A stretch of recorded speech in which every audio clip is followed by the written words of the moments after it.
Welcome to our What's New 2020 series. I'm Mark and I'll take you through the updates for cam probing. Precision equipment like this tilter jet on the OMAX water jet require high precision manufacturing to achieve the desired performance.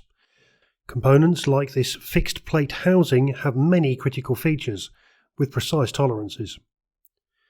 To meet these requirements, SOLIDWORKS Cam Professional 2020 introduces probing operations.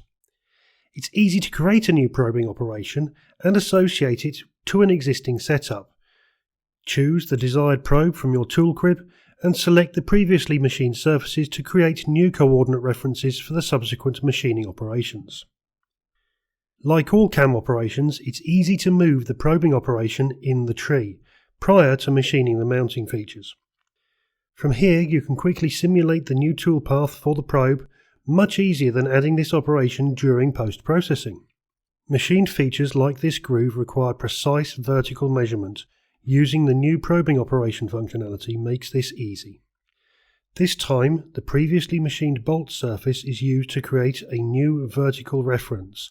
After probing, the groove depth can be created with a higher tolerance. SOLIDWORKS Cam Professional 2020 makes it fast and easy to create your most complex manufacturing operations. In summary, SOLIDWORKS 2020 Cam Professional now provides probing functionality in SOLIDWORKS, allowing features to be machined to higher tolerances without the need for post-processing. Powerful options to improve manufacturing.